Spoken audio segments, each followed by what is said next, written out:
Graça e paz. Tá tudo bem com vocês? Porque comigo está. Bom, vamos para Hebreus capítulo 9. A minha missão dada é sobre ressurreição e juízo eterno. Hebreus 9, 27. E como aos homens está ordenado morrerem uma só vez, vindo depois disso o juízo. Vamos repetir? Vamos ler todos juntos? E como aos homens está ordenado a morrerem uma vez, vindo depois disso o juízo. Veja bem, falando um pouco desse contexto, Hebreus é uma carta escrita que para mim foi o apóstolo Paulo, amém? Apesar que muitos defendem o anonimato da carta, mas eu não vejo outra pessoa a não ser o próprio apóstolo Paulo ter escrito o livro de Hebreus, a carta aos Hebreus.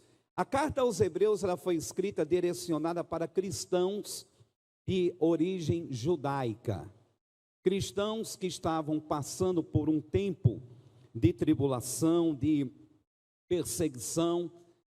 Alguns deles estavam sendo deserdados por causa da sua fé em Cristo Jesus, presos, açoitados, e alguns até mortos foram. Então o que é que aconteceu? Aconteceu que muitos queriam abandonar a fé, muitos queriam deixar a fé e voltar ao judaísmo. Porém, para voltar ao judaísmo, eles tinham que negar a Jesus Cristo e também negar o poder do sangue de Jesus.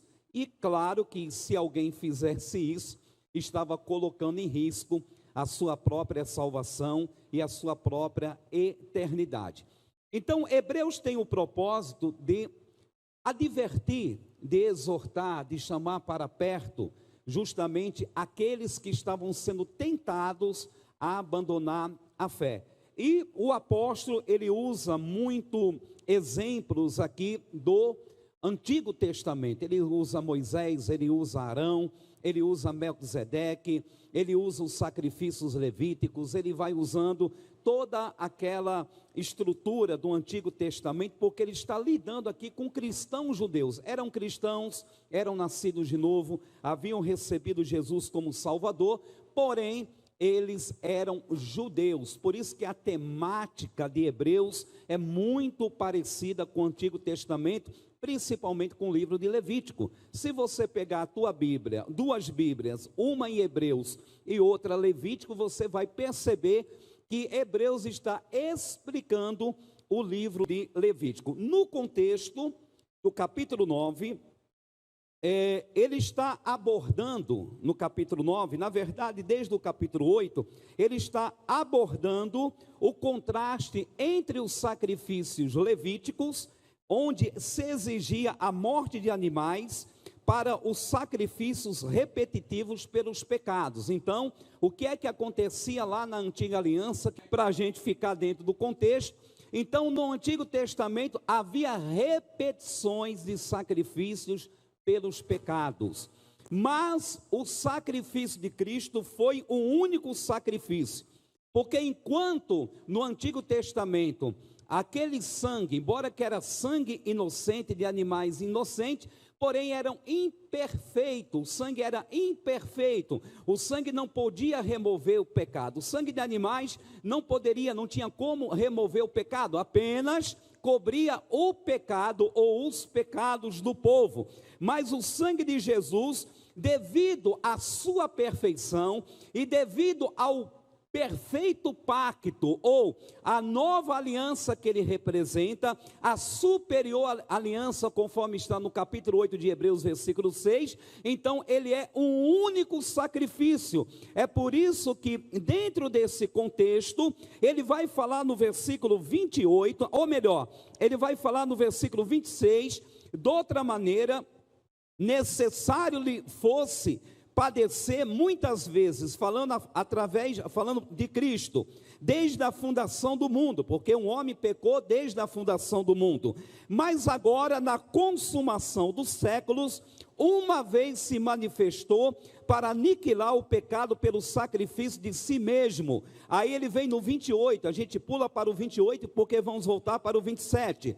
Assim também Cristo. Por que assim também Cristo? Porque no 27 ele falou: está ordenado o homem a morrer uma só vez, vindo depois disso o juízo. Aí no 28 ele diz: assim também Cristo, oferecendo uma vez, ou uma única vez, dependendo da tradução da sua Bíblia, para tirar os pecados de muitos, aparecerá a segunda vez, sem pecado, aos que esperam a redenção ou a salvação. Assim como todos os homens morrem uma só vez, Cristo também morreu uma só vez. Então, nesse contexto, nós vemos morte, ressurreição e juízo. O que o escritor aos Hebreus resumiu aqui? A primeira e a segunda vinda. Neste versículo está resumido a primeira e a segunda vinda de Cristo. A primeira, ele morreu, não vai morrer mais, porque é um perfeito sacrifício, e a segunda, ele vem para reinar. Então, a primeira e a segunda vinda está nas entrelinhas deste texto aos Hebreus. O que a Bíblia fala sobre morte? O que a Bíblia fala sobre juízo? O que a Bíblia fala sobre ressurreição? Então, o conceito bíblico a respeito dessas coisas. E vamos começar pela morte. Vamos lá, irmãos, a palavra, o conceito morte, no Antigo Testamento aparece 150 vezes esta palavra, morte. Deuteronômio capítulo 30, verso 19, quando Moisés, no final da sua vida, ele lê todos os estatutos da lei, ele está no monte, entre o monte Ebal e o monte Gerazim. Um monte significava as bênçãos da lei e o outro significava as maldições da lei. E Moisés, ele fala: hoje eu conclamo os céus contra vocês, mas eu coloco diante de vocês a vida e a morte. Escolha a vida para que viva. Ou seja, no contexto ali de Deuteronômio 30, ele está apresentando a morte como contraste de vida, como antônimo de vida. Ela é usada com muita frequência nos escritos poéticos, como Jó, Salmos, Provérbios, Eclesiastes. O que mais aparece nesses livros é a palavra morte. Se nas escrituras, se todo o Antigo Testamento aparece a palavra 150 vezes, só nos livros poéticos ela vai aparecer mais de 60 vezes. Nos profetas, nos livros históricos, ela foi usada 40 vezes, de Josué a Esther. E nos profetas maiores, ela foi usada 25 vezes. Esse conceito de morte. Agora, é interessante que o Antigo Testamento ele vai tratar da morte como fim natural da vida humana na terra, sendo um aspecto do julgamento de Deus sobre o homem.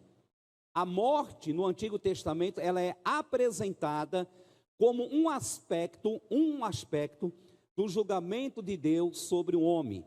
Porque em Gênesis 2:17, Deus disse a Adão, Deus foi muito claro com Adão. Ele disse: se você comer deste fruto, certamente morrerás. Verbo no tempo presente.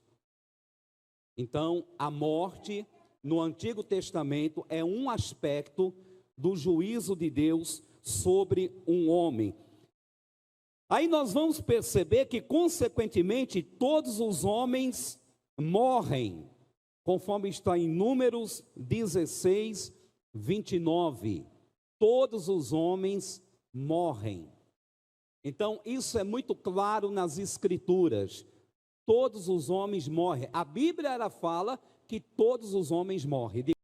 Irmãos, a palavra morte era tão usada no Antigo Testamento, no Antigo Testamento, a palavra morte era tão usada no Antigo Testamento que ela foi usada para marcar um evento acontecido antes dela ou depois dela. Por exemplo, lá em Gênesis 27, versículo 2, está falando, vamos lá comigo, Gênesis 27, 2. Olha como era o conceito de morte no Antigo Testamento. Capítulo 27, versículo 2, diz assim: e ele disse: eis que agora já estou velho, Isaque, e não sei o dia da minha morte. É quando Isaque ele vai abençoar a Esaú. Então, quando ele fala aqui de morte, ele está falando de um evento antes da sua morte. Isaque está falando de um evento que era a bênção sobre Esaú, mas isso era antes da sua morte. Também Isaías capítulo 6, no versículo 1, vai falar que nos dias que morreu o rei Uzias, veio o Senhor numa visão e se apresentou a Isaías. Ou seja, está dizendo um acontecimento depois da morte de alguém. Então, o que se fazia na cultura do Antigo Testamento? A morte de alguém marcava um tempo, marcava o início de um ciclo. Isso é muito claro vendo em Isaías capítulo 6 e em Gênesis capítulo 27. Também vamos ver, voltando para Gênesis capítulo 27, diz assim: trazei-me a caça e faze-me um guisado saboroso, para que eu coma e te abençoe diante da face do Senhor antes da minha morte. Aí você pula para o 10, e levá-lo-ás a teu pai para que coma, para que te abençoe antes da sua morte, porque aqui era a bênção da primogenitura. Então, quando o pai chegava numa idade avançada, perto da morte, ele tinha um tempo, um dia, um momento, que ele iria transferir a bênção para o filho, e ele tinha que fazer isso antes que ele morresse. Por isso que nós estamos vendo uma espécie de uma urgência aqui, de Isaque abençoar a Esaú, sendo que Esaú era o filho primogênito, mas você conhece a história, a bênção ela foi transferida para Jacó. Vem aqui no capítulo 26, no versículo 28, e eles disseram: havemos visto, na verdade, que o Senhor é contigo, pelo que dissermos, haja agora juramento entre nós e ti, e façamos concerto para contigo. Então, aqui está falando no momento em que Isaque, Abimeleque, ele faz um pacto com Isaque, e esse pacto foi feito devido que Abimeleque, ele tinha lá no passado uma aliança com Abraão. Se você ler o contexto do capítulo 26, você vai entender isso, só que Abraão aqui já está morto.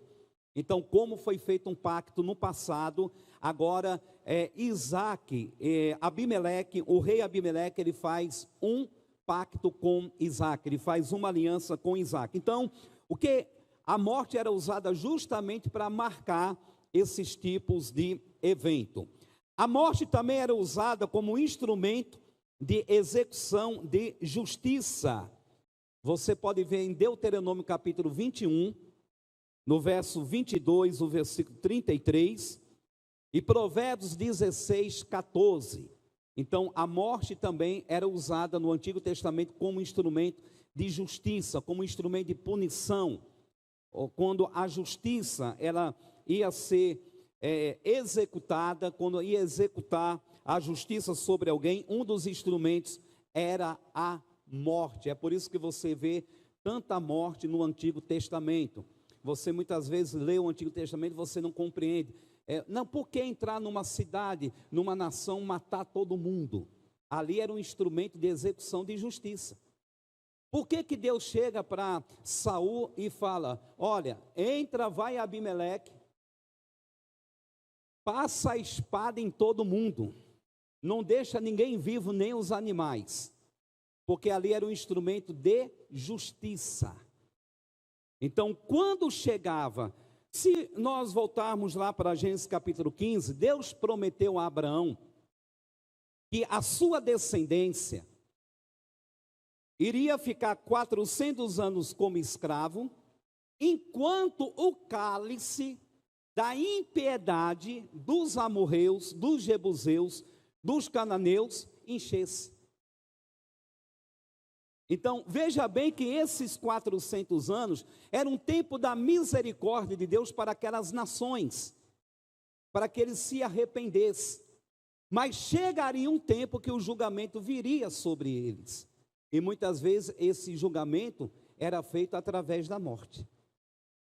Amém? A gente precisa entender o conceito do Antigo Testamento, para a gente não imaginar que há um Deus diferente no Novo e há um Deus diferente no Velho. Não, é o mesmo Deus.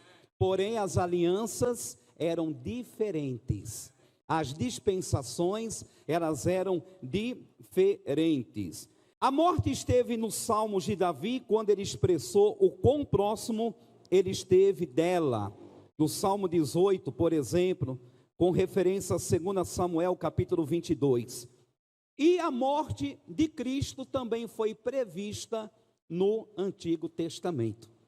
Então, o mesmo Antigo Testamento que fala da morte, que trata da morte, que lança o fundamento sobre a morte, desde Gênesis capítulo 2, versículo 17, ele trata da morte de Cristo. Ele previu, só que essa morte seria uma morte sacrificial, uma morte vicária, uma morte substituta.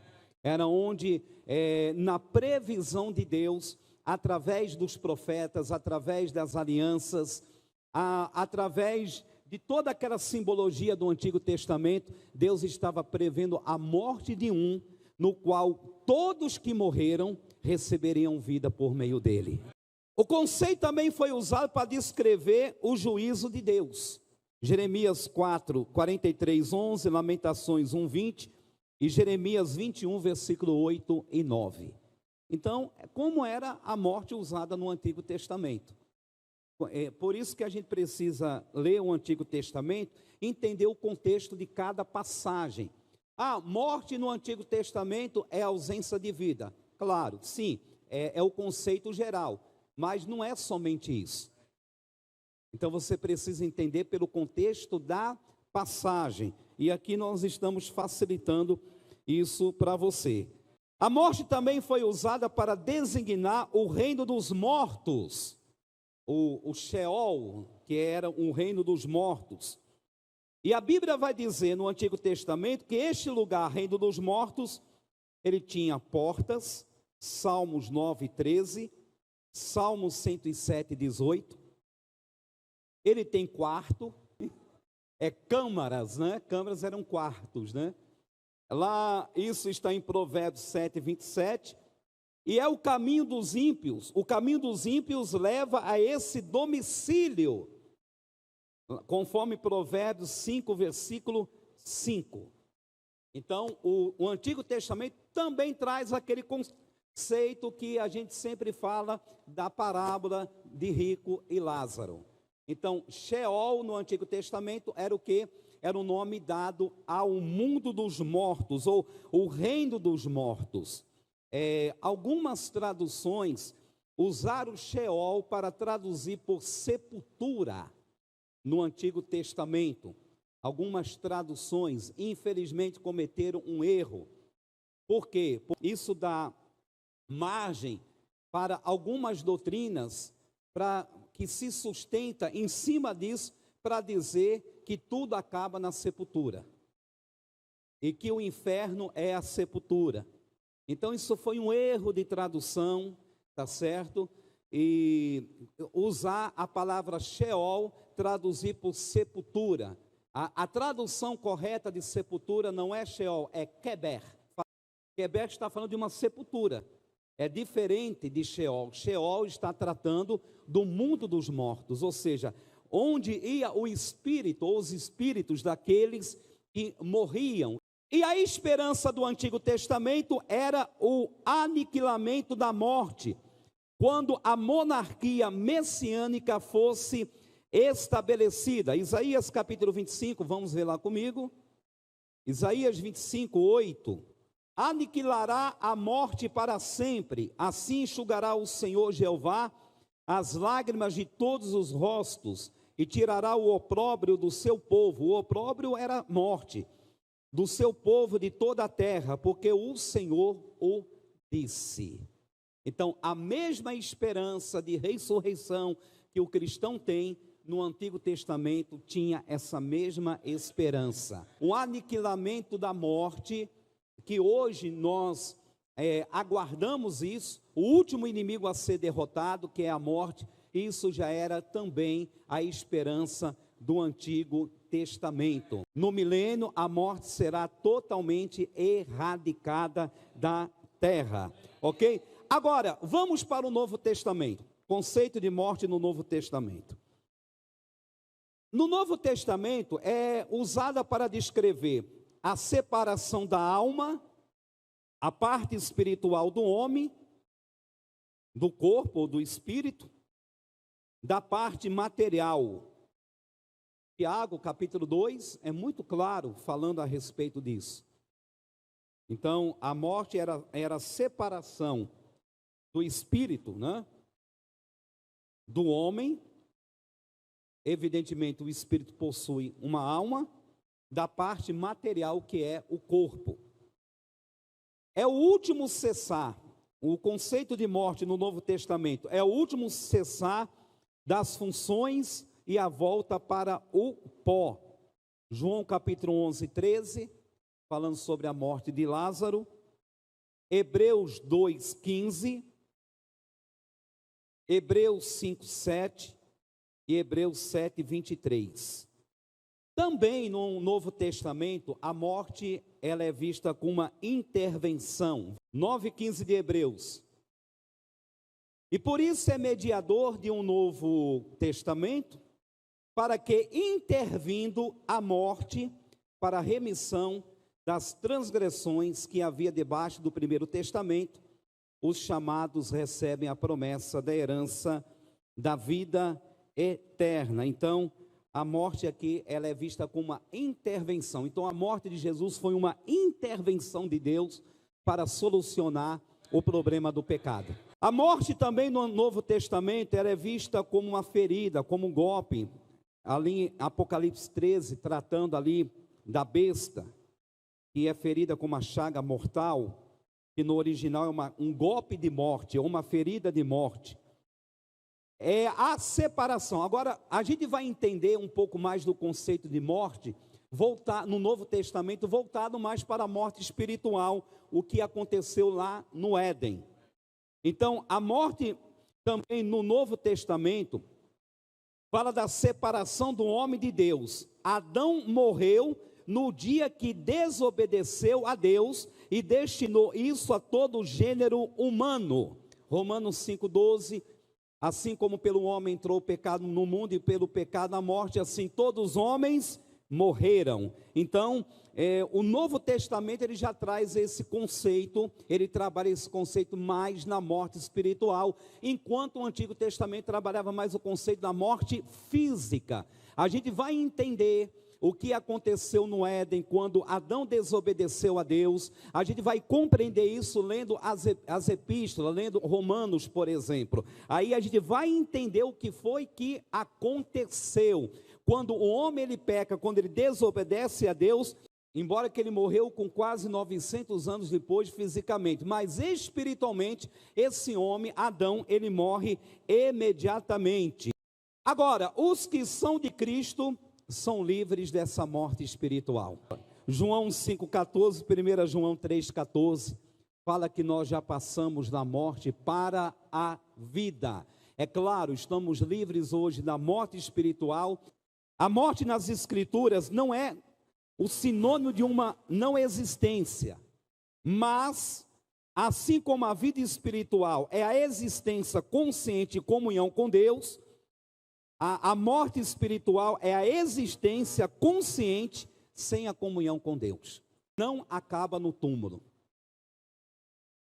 O que é vida espiritual? É a existência consciente em comunhão com Deus. O que é morte espiritual? É a existência consciente sem a comunhão com Deus.